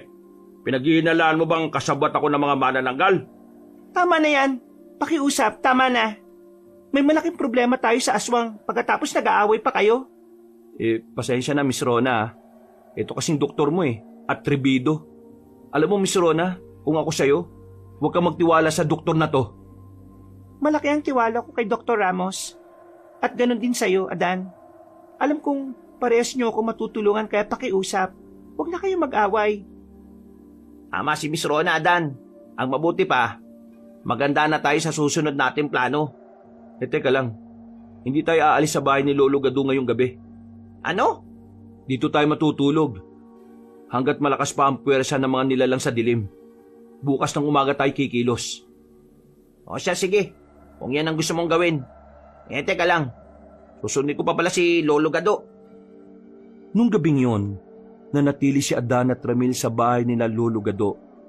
Pero habang natutulog ang lahat, hindi naman makatulog si Adan sa labis na pag-iisip. Tahimik siyang nakaupo sa bukas na bintana habang nakatanaw sa buwan at mga bituin. Ninanamnam ang sariwang hangin. Adan, Oh, Miss Rona, bakit hindi ka pa natutulog? hindi ako makatulog Eto, nagtimpla ako ng kape. Tig-isa tayo. Ay, salamat Bakit na pala gising ka pa? Tulad mo, hindi rin ako makatulog. Hindi ako mapakali. Kakaiba ang kaba ko dyan sa doktor mo. Baka mamaya, habang tulog ang lahat bigla ka na lang niya atakihin. Nako, maniwala ka sa akin. Hindi ganun si Doc. Matagal ko na siyang kilala. Kaya, imposible kung ano man yung naiisip mo ngayon sa kanya.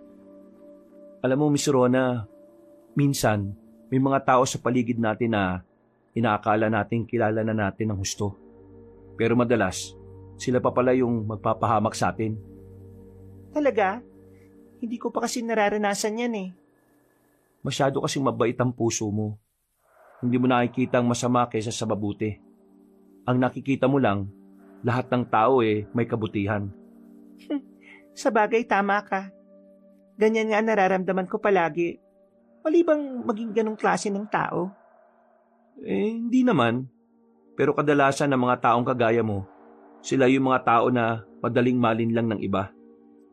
Kaya ikaw, bawas-bawasan mo ang pagiging mabait at mapagpaniwala sa mga taong mababait sa harap mo. Sige, susundin ko ang payo mo na yan. Siya nga pala. Pati ikaw ba, dapat hindi ko pagkatiwalaan?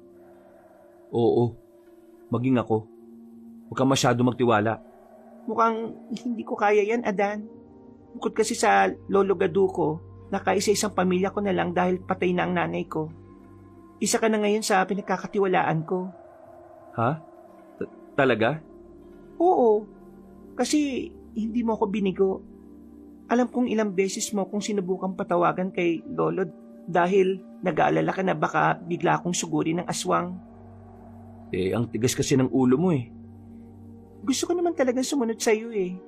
Sadyang may mga bagay lang talaga na hindi ko kayang pigilan dahil masisira ang image ko.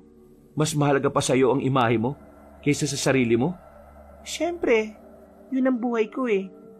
Paano kung hindi ka na mabuhay dahil sa kakauna mo sa trabaho mo? Grabe naman yung tanong mo. Hindi yung grabe, Miss Rona. Totoong pwedeng mangyari yun.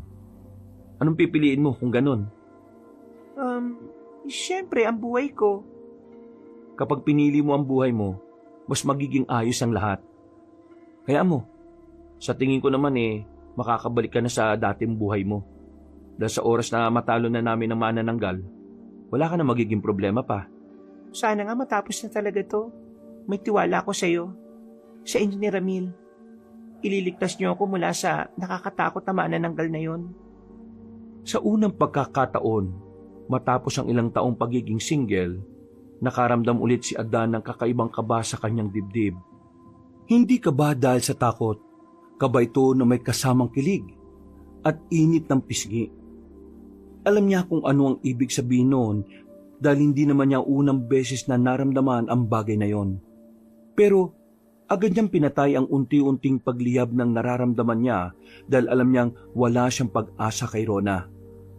Isa siyang artista habang hamak na albularyo lang siya na para sa marami isang peking doktor. Kinabukasan nga, kahit kulang pa sa tulog si Adan at Ramil, nagsimula na silang maglibot sa parte ng baryo kung saan lumipad ang manananggal. Sinuguro nilang kasama ni Rona si Lolo Gado sa loob ng bahay nila para maging ligtas ito. Sigurado ko bang kaya na ni Lolo Gado na bantayan si Rona? Oo, sigurado ako. Kinausap ko na siya kanina bago ako umalis eh. Ramdam kong hindi aswang si Dr. Ramos pero meron siyang ginagawang kakaiba. Iniisip mong kasabwat niya ng manananggal na mangkukulam? Oo, ganun na nga. Kagabi kasi, sa paraan kung paano siya nadulas, nahuli ko na siya. Hindi ka pa naman nagkakamali sa kutob mo. Ano kaya talaga yung tinatago ni Dr. Ramos, no? Kung ano man yon, mahuhuli rin naman natin siya eh. Sa ngayon pumunta tayo sa barangay at sabihin kay kapitan ng balak nating gawin para makahanap tayo ng palusot sa mga taong isisensus natin. Kakasensus nga lang nung nakaraang 2 buwan Pero pwede naman nating ilusot. Sabihin natin na dumami na naman yung populasyon dito sa baryo natin. Gawa naman ang gawa ng bata yung mga tao dito Kaya lusot tayo. Ewan ko sa mga naiisip mo, Ramil. Pero mukhang gagana naman yung naisip mo kaya sige, ipilit natin. Gagana yan. Tiwala lang kay Superman. Hindi ba Batman yon? Suwa na ako kay Batman Si Superman naman. Napailing na lang si Adan sa mga kwentuhan nila ni Ramil. Pinapagaan na lang nila ang loob ng isa't isa. Kahit na ang totoo ay pareho talaga silang kabado kung papayagan ba sila ng kapitan. Pero sa kabutihang palad, pumayag ang kapitan nila. Naniniwala daw kasi ito sa mga aswang kagaya ng manananggal.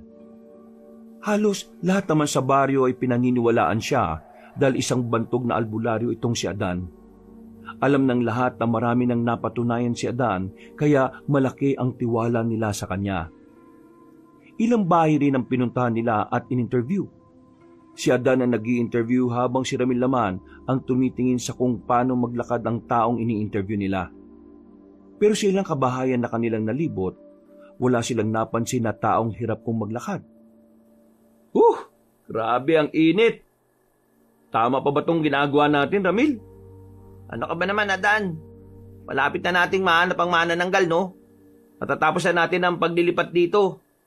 Halos nasa dulo na nga tayo pagkatapos gusto mo pang uminto? Ewan ko, Halika na nga, dumiretso na tayo dun sa dulong bahay. Teka, may tao pa ba dyan? Ha? Oo nga no. Lumang-luma na ang bahay ah. Parang hindi naman na yan natitiran. Pero mas mabuti siguro kung puntahan pa rin natin. Baka sakaling may tao nga. Oo, sige. Kahit mukhang walang tao ang dulong bahay na napuntahan nila, pinilit nila itong katukin. Ilang beses nilang kinatok ang bahay pero walang sumasagot, kaya naman sa huli, sinukuan na nila yon. Dismiyado silang dalawa. Wala kasi talaga silang nakitang kahina-hinalang tao. Hanggang sa makabalik sila sa bahay nila Lolo Gado. O ano? May nakilala ba kayo na pwedeng aswang? Nako, yun nga po eh, wala. Napunta nyo ba lahat ng bahay? Kahit yung mga dulo na at mga masisikip na daan. Opo, napunta na namin lahat kaya lang yung sa dulo, wala pong nagbukas. Ay, ganoon ba? Saan naman kaya nagpunta yung matanda ron? Matanda ho? May nakatirang matanda sa bahay na yon? Oo, bagong salta lang yon. Mga 1.5 buwan pa lang. Ano ho? Bakit ngayon nyo na lang po sinabi sa amin? Ha? Importante ba yon? Aba, siyempre po. Importante po yun.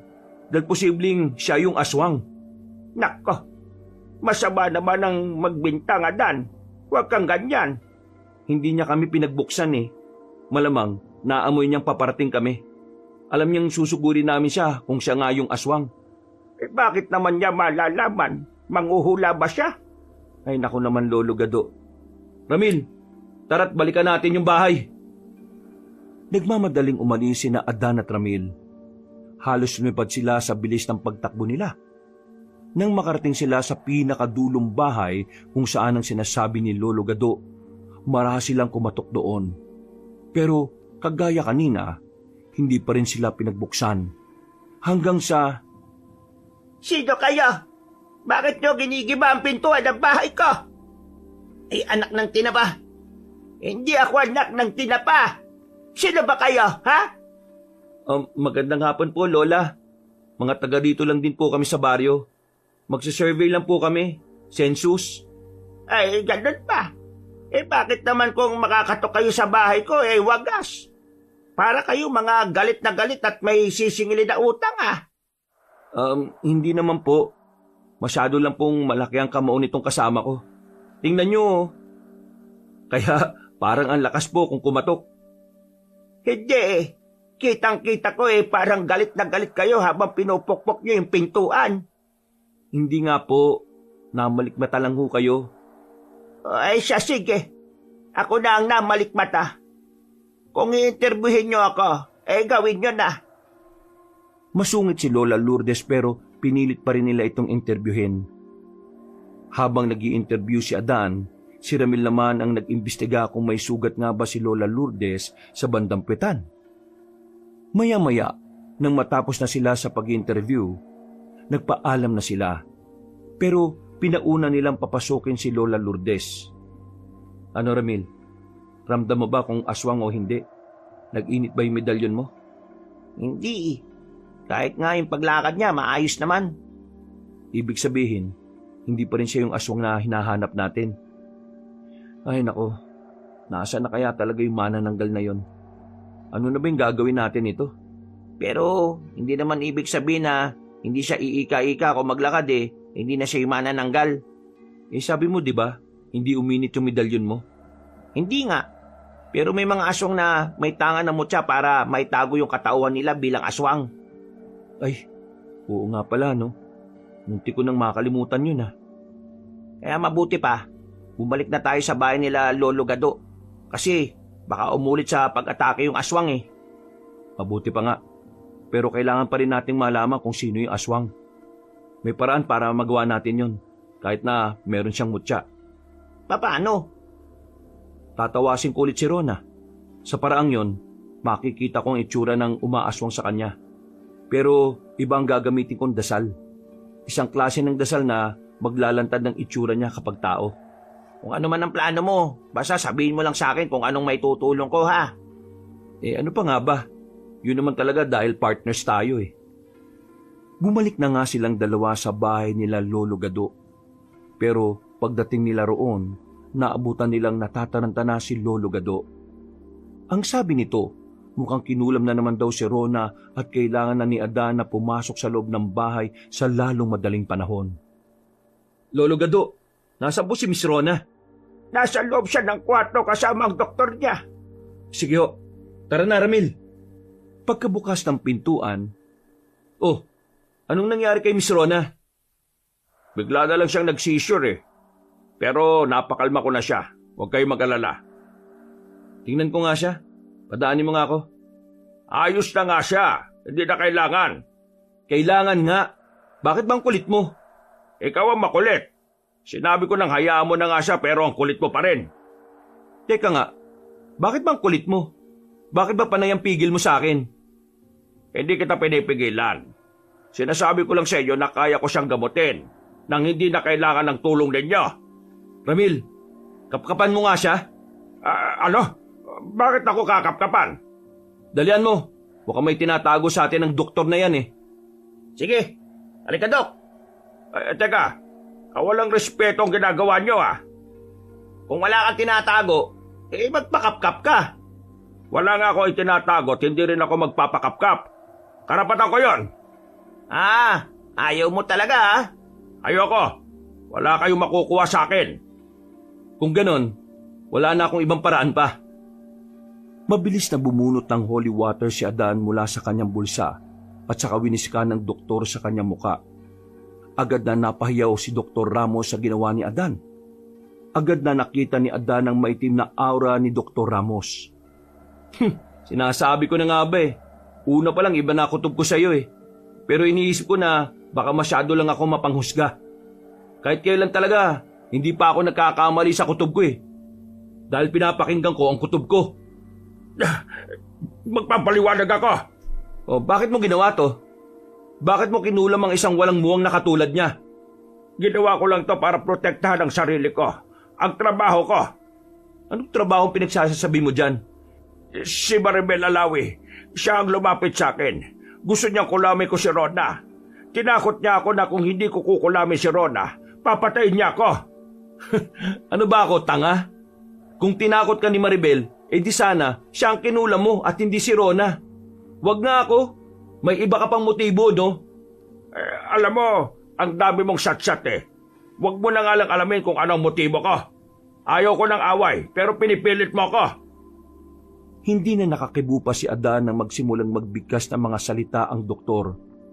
Alam ni Adan na itim na dasal ang mga yon, kaya agad siyang bumigkas din ng mga salitang pangontra sa ginagawang panlaban ni Dr. Ramos. Alam ni Adan na hindi siya kaya ni Dr. Ramos sa pisikal na labanan, kaya niya ito ginagawa. Kaya, ang dami mong sinasabi.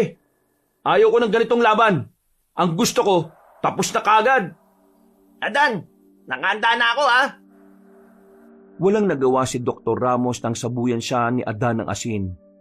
Kasunod noon ay sinipa niya si Dr. Ramos pero hindi ito tumama. Sa halip ay natumba siya habang si Dr. Ramos ay binalak na tumakbo. Uy, saan ka pupunta? Habulin mo, Ramil! Dali!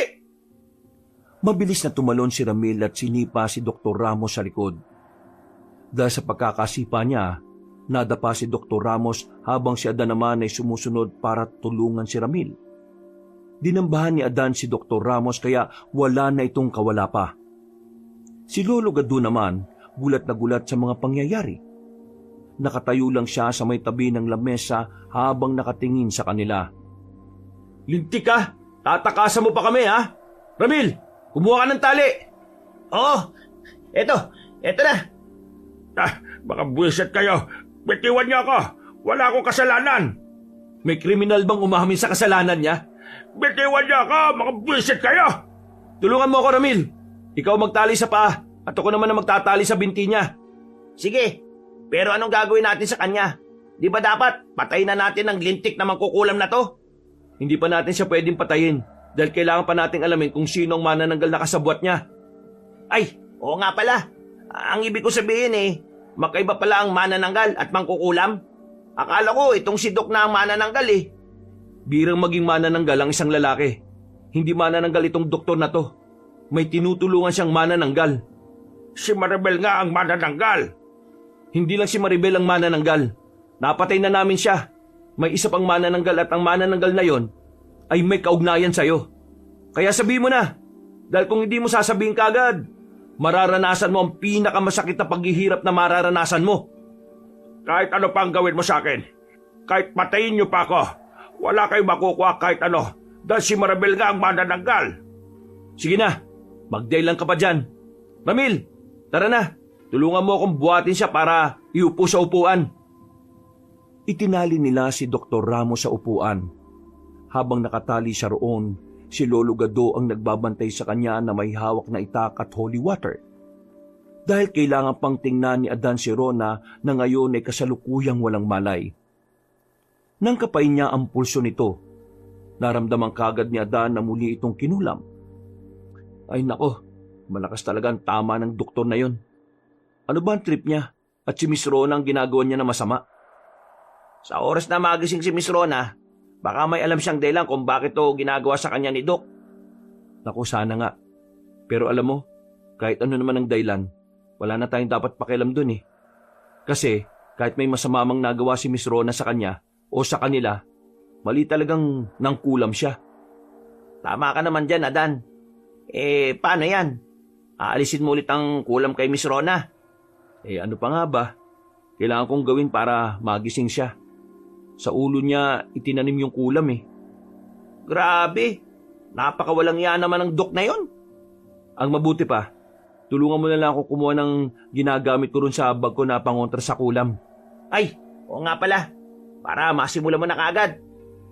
Hindi ako mapapakali hanggat hindi pa natin natatapos ang laban na to, Ramil. Kailangan mapatay na natin sila pareho. Gusto ko nang matapos ang paghihirap ni Miss Rona. Wow, paghihirap ni Miss Rona o ang paghihirap mo? Paghihirap nga niya. Kasi, hinan mo nga siya Napaka-inosente niya. Tapos, ganito ang ginagawa sa kanya ng mga walang hiya. At paano mo naman nasabi na inosente nga si Miss Rona? Paano kung may ginawa talaga siyang masama kaya gumaganti itong sila Dr. Ramos? Naniniwala ako na walang ginawa si Miss Rona. Sadyang inggit lang ang mga yan sa kanya. Naku, o na nga bahala kung yan ang gusto mong paniwalaan. Basta ako, gusto ko pa rin paniwalaan na kahit papano baka may nagawa nga siyang masama.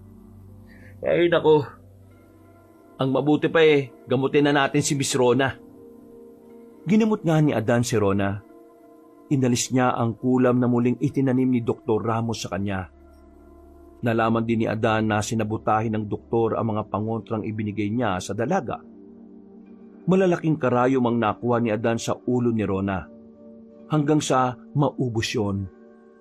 Kagad niyang nilagyan ng panibagong anting-anting si Rona para hindi na muling makulam pa. Ngunit nang matapos na sila sa panggagamot kay Rona, nagulat na lang sila nang biglang sumigaw si Lolo Gado. Biglang Ramil, tinan mo nga kung anong nangyari kay Lolo Gado. Sige, teka. Naku po, lagot ako nito kay Adan. Bakit kasi ganito? Bakit nakatulog ako? Lolo Gado, anong nangyari sa inyo? Kasi... Oh, nasaan ho yung doktor? Nakatulog ako tapos wala na siya nung magising ako. Hala, naku po. Adan! Lumabas ka dyan! Nakatakas daw si Dr. Ramos! Ha? Ano? Diyos ko naman, Lolo Gado, Pasensya na talaga, Adan. Hindi ko sinasadya nangyari. Pasensya na talaga. Ano pa nga ho ba? Hayaan nyo na nangyari na Masyado ko yatang minalit yung mangkukulam na yun. Alam kong matanda na kayo pero pinabantay ko pa ho sa inyo. Naku, Adan. Pasensya ka na talaga kung ganito ako na medyo may pagkatanga-tanga na. Dala lang ho ng katandaan yan. Huwag po kayo mag-alala. Ako pong bahala. Mapapatay natin ang manananggal at ang mangkukulam na yan. Teka, Adan. Teka lang Narinig mo ba yun? Ang alin? May papalipit na pagaspas ng pakpak at isang sigaw. May sumisigaw sa labas pero hindi humihingi ng tulong Tara, magmadali ka. Kumuha ka ng panlaban natin sa manananggal. Nandiyan na siya. Kagad na kumuha ng mga gamit panlaban sina Adan at Ramil. Bitbit ang buntot pagi, tumakbo agad si Ramil sa labas. May mga isinabit din siyang mga nakasupot na asin na may mga bawang. Habang si Adan naman, ang dala niya ay 2 itak at holy water sa kanyang bulsa. Parang action star na tumatakbo si Ramil sa labas at tinampas pa sa sahig ang buntot pagi na animoy latigo. Nung lumabas sila, narinig nila ang usapan ng aswang at ng mangkukulam. Bagay na hindi nila inaasahan. Ane, pakiusap, umalis na tayo. Malakas ang albularyong yon. Hindi natin siya kakayanin. Kailangan kong bumata.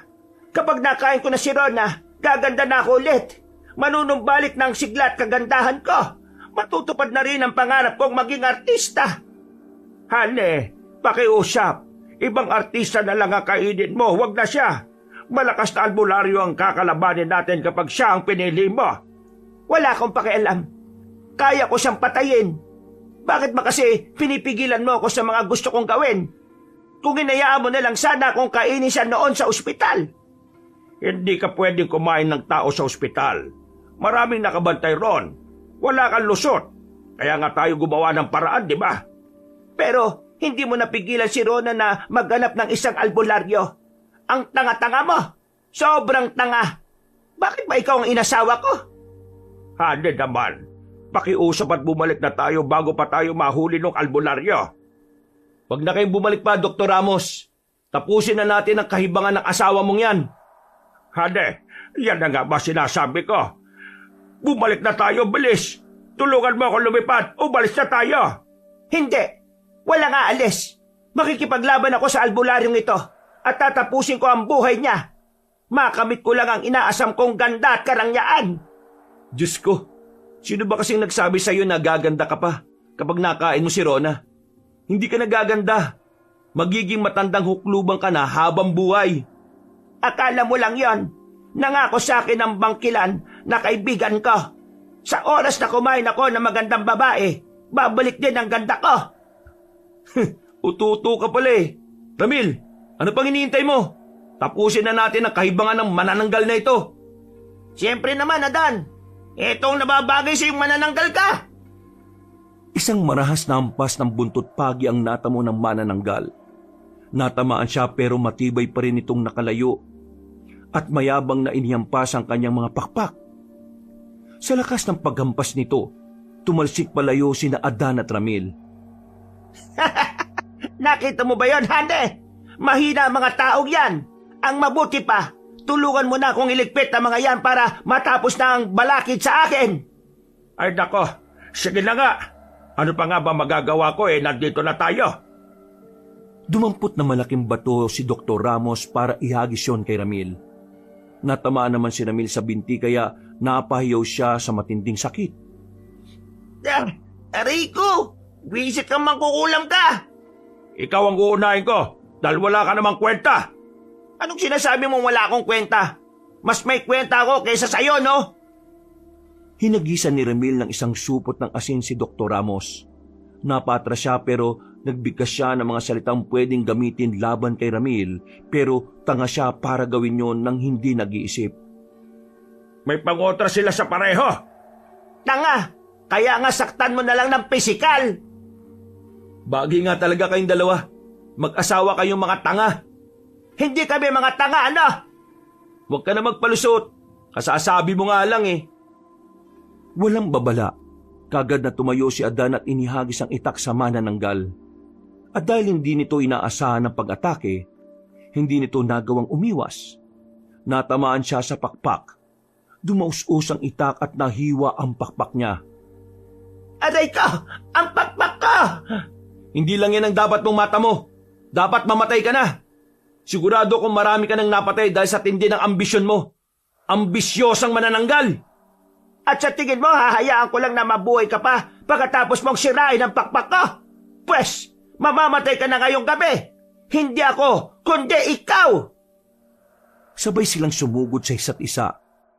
Habang hawak pa ni Adan ng isa pang itak, sumugod siya. Ang manananggal naman, kahit susuray-suray na ang paglipad, kinakaya pa. Sa kabila na matinding bakbakan ng albularyo at manananggal, saka ng manunugis at mangkukulam, pumuslit si Lolo Gado na tumakas mula sa loob ng bahay nila. Pirming inilakpan niya ang pinto bago tumakbong tumakas bitbit ang isang plastik na asin. Wala akong silbi kapag hindi ko ginawa. Kailangan magkaroon ako ng silbi para naman makalimutan nila Adan ang katangahang pinamalas ka. Hinanap ni Lolo Gado ang kaputol ng katawan ng manananggal. Kahit medyo malabo na ang kanyang mga mata, pinilit niya itong hagilapin. Ang sabi sa kanya ng lola niya, ang mga manananggal daw ay nagtatago ng kalahati ng kanilang katawan sa mga tagong lugar. Kaya naisip niyang baka nasa maliit na kuweba sa dulong parte ng kanilang baryo itinago yung kalahating katawan. Tama nga ako. Ha! Jackpot ito! Siguradong hindi na magagalit si Adan sa akin. Pupurihin niya pa ako. Ha! Lintik kang manananggal ka. Ambisyosa ka ha! Hetong saya! Binutas ni Lolo Gado ang plastik ng asin at ibinuhos paikot ang asin sa kalahating katawan. Hindi lang yon, dinagdagan niya pa ng bawang at dinuraan niya pa. Pweh! Mamamatay ka ngayong gabi! Samantala, habang patuloy na naglalaban ang apat, biglang napahinto ang manananggal sa paglaban kay Adan. Halata ang takot sa kanyang muka. Sandali lang, Hane! Hane, umalis na tayo! Ano ka mo, Hane? Nararamdaman ko, ang kalahati ng katawan ko, may nakikialam. Ano? Bilisan na natin! Bumalik na tayo! Bilis! Teka, Ramil! Tumataka sila! Abulin natin! Bilisan mo, Hane! Bilisan mo! Hoy! Anong ginagawa nyo? Akala ko ba matatapang kayo? Kahit nasusuray-suray na ang manananggal sa paglipat, pinipilit pa rin niya habang si Dr. Ramos naman ay sugatan. Nang mapansin ni Adan ang nangyayari, doon na siya tumigil sa pagtakbo para habulin sila. Oh, Adan! Anong nangyari? Huminto ka sa pagtakbo. Hayaan mo na sila. Mukhang hindi na magtatagal pa yung manananggal na yan. Ha? Bakit naman? Nakakalipad pa siya at may lakas. Siguradong mabubuhay pa yan. Hindi na. Dahil mukhang may sumabutay na sa kalahati ng katawan niya eh. Ha? Ay, oo nga no. Pero sa tingin ko, dapat pa rin natin silang sundan para naman makita natin kung ano yung mangyayari sa kanila. Kung sa bagay, halika, sundan natin. Kailangan ko ring alisin ang itim na kapangyarihan ng mangkukulam na yon para hindi na siya makagawa pa ng kulam sa iba. Ay, sa wakas, matatapos na rin ang laban na ito. Ito na yata ang pinakamatagal na laban na naranasan ko bilang isang manunugis eh. Ay nako, sinabi mo pa. Hindi ko nga akalain na may mga artista palang aswang. Adan! Ramil! Oh, Lolo Gado, anong ginagawa niyo rito? Tinulungan ko kayo. Nakita kong tumatakbo yung manananggal at doktor eh. Yung manananggal at doktor? Tumatakbo? Ah, putol na kasi yung pakpak nung manananggal kaya hindi na nakalipad. Ay siya nga pala, tapos na ang problema.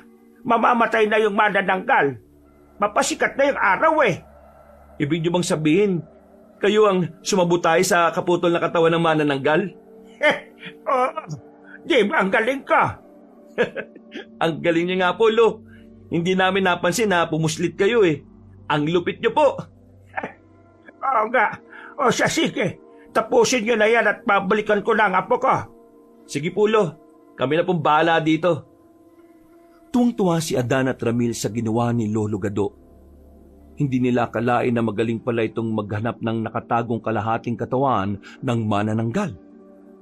Maya-maya pa, narating nila ang dulong parte ng baryo kung saan naroon ang isang maliit na kuweba at ang bahay ng bagong saltang si Lola Lourdes. Kaya pala pamilyar ang boses ng aswang eh. Siya pala, iba kasi ang itsura eh. At kaya pala mayabang siyang maglakad kaninang umaga na parang hindi masakit ang puwet niya dahil naabiso na siya ni Dr. Ramos. Nagpanggap lang siyang maayos ang lakad niya. Oo nga.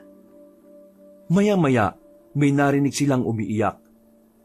Teka, sila na yata yun. Ang katawan ko! Ang katawan ko! Paano pa ako makakabalik dito? Huwag kang mag-alala, asawa ko. Hahanap ako ng bagong katawan. Yung kay Maribel, baka mahanap pa natin. Baka buhay pa yon. Patay na si Maribel. Paano mabubuhay pa ang kalahati ng katawan niya? Siraulo ka, Hane. Pasensya ka na, hindi ko naibigay ang pangako ko sa iyo, Hane. Buwisit ka.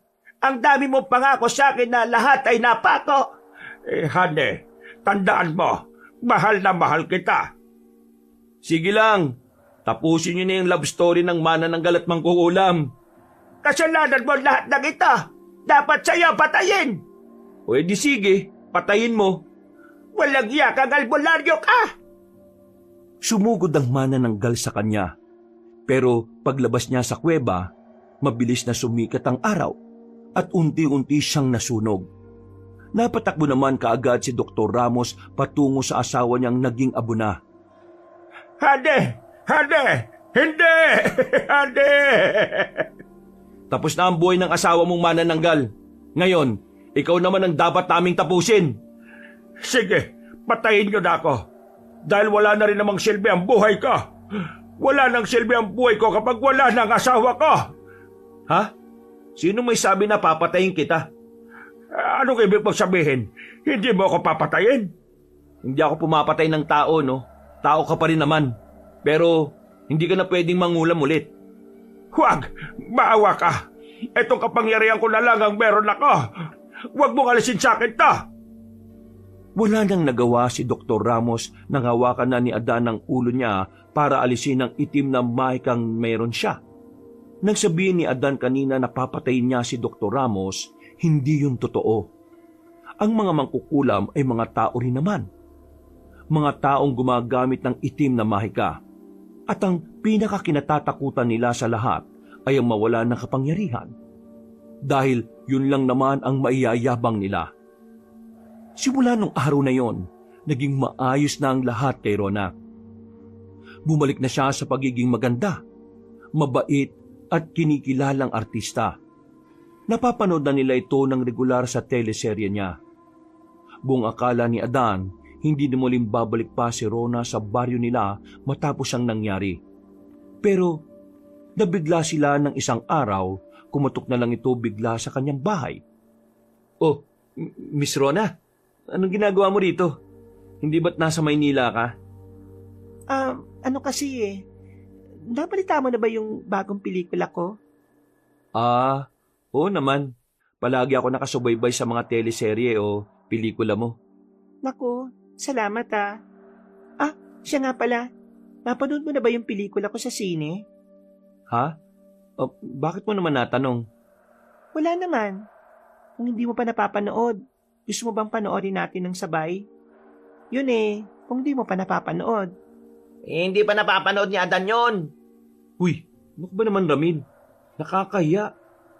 Oh, ayun naman pala Hindi mo pa napapanood kaya tara na, panoorin natin.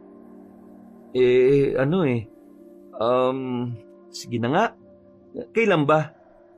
Mamayang gabi. May nabili na akong ticket kaya huwag mo nang alalahanin yon. Ganun ba? O di sige. Pero hindi ka ba makikita ng mga tao kung sakali? Hindi naman. Gabi naman at saka sa isang private na sine tayo pupunta. Ha? May private na sine ba rito malapit sa atin? Oo, meron. Akong bahala. O di sige. Mamaya, makita tayo Susunduin kita sa bahay nyo. Anong oras ba? Mga 7:00. O sige, makita tayo mamaya. Aasahan kita Oo, makakarating ako. Sobrang excited ni Adan nang bigla lamang dumating si Rona sa kanilang baryo at niyaya pa siyang manood ng sine. Parang date na nga yun. Pero ang ikinag-guilty lang niya ay ang katotohanan na sinabi ni Ramil. Habang nagbibi siya para sa pagpunta nila sa bahay nila Rona, nakabantay naman si Ramil sa may gilid ng pintuan ng kwarto niya. Ikaw naman kasi Ramil Bakit ba sinabi mo sa kanya na hindi ko pa napapanood? Pakonsensya tuloy ako. Tayo nga yung unang nanood nun sa sinihan, pagkatapos sasabihin mong hindi natin napanood. Ano ka ba naman? Ang tawag doon, strategy. Kung sinabi ko bang nakapanood ka na, yayayain ka pa ba niyang manood? Hindi na, di ba? Oo nga, pero sana naging tapat na lang tayo para hindi ko ikinakapraning. Bakit ka ba kasi napapraning? Dahil ba sa pagsisinungaling natin? O dahil sa kinakabahan ka na kayong dalawa lang nasa loob ng sinihan? Kinakabahan ka ba na baka bigla kang mapaamin, ha? Ay nako Ramil, huwag mo nang dagdagan pa yung kabang nararamdaman ko. Huwag ka nga masyadong kabahan. Kayang-kaya mo yan. Alam kong torpe ka. Pero kung hindi mo pa aaminin ang nararamdaman mo ngayon, baka magbago pa ang isip niya at maghanap na siya ng artistang gaya niya. Sige ka. Kung makapagsabi ka naman ng ganyan, parang may pag-asa naman ako. Meron naman talaga eh. Ano ka mo? Wala. Ang sabi ko, ang pogi mo dyan sa suot mo. Pabango, gusto mo? O sige, pahingi ako niyan. Bigyan mo ako ha. Alam ko namang bagong bili ang pabango mo eh. Bulaklak, meron ka na. Naku, yun lang ang wala pa. Paano ba to? Mag-aalas 5 na. Kailangan ko nang pumunta sa bahay nila kasi babiyahe pa kami papuntang bayan eh. Pa naman to? Bakit kasi biglaan eh?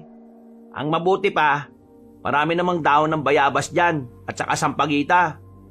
Baka gusto mong gawan kita ng mabilisang flower arrangement. Ano ka mo? Flower arrangement? Magilera lang ng asin ang kaya mo, uy. Nako, baka mamangha ka pag nakita mo yung galing kong gumawa ng bulaklak. O sige nga, pakitaan mo nga ako. Gumawa nga si Ramil ng flower arrangement ng sampagita at bayabas. Ginamitan niya pa ito ng gumamela at kung ano-ano pang halamang gamot na nasa bakuran nila Adan. Pero kahit na ganon, naging maganda ang kinalabasan ng bulaklak. Dumating si Adan sa bahay nila Lolo Gado na hawak ang mga bulaklak at halamang gamot. Oh, Adan, base na base ka yata ah. Anong sadya mo rito? Si Rona po. Si Rona? Ay, nasa kwarto niya. Bakit? Saka, ano yung hawak mo? Namitas ka ba ng mga halamang gamot sa bukid? Bakit ganyan pa kagara ang suot mo namitas ka lang naman? Ano kasi Lolo Gado? Ano po kasi? May date kasi kami ni Adan. Ano ba yan? Bakit naman ang dami mong tanong kay Adan? Ano ka mo? Date? Oo, kaya nga kita niyaya eh. Ha? Para sa akin ba itong mga halamang gamot? Uy, salamat ah. Pwede itong gawing tsaa? Kahihiyan man para kay Adan ang unang beses na nabigyan niya ng bulaklak ang naging asawa niya. Para kay Rona ay napaka-sweet nun. Dahil torpe at walang bilib sa sarili si Adan, si Rona pa ang nanligaw sa kanya. Tinukso pa nga ni Ramil si Adan dahil sa tindi ng pagkatorpe niya. Pero sa kabilang banda, para kay Adan ay hindi naman siya torpe. Sadyang pakiramdam lang talaga niya ay hindi sila nababagay para sa isa't isa. Si Rona kasi ay isang artista habang siya ay isang hamak na albularyo lamang. Pero sa kabila ng estado nila sa buhay, hindi naiwasan ni Rona ang magkagusto sa kanya. Ilang taon na rin ang nakalipas, sa ngayon ay tahimik na lang na naninirahan si Rona kasama si Adan sa kanilang baryo. Malayo sa buhay niya bilang artista, masaya pa rin si Rona sa piling ng mahal niyang si Adan na nagligtas sa kanyang buhay. Wakas,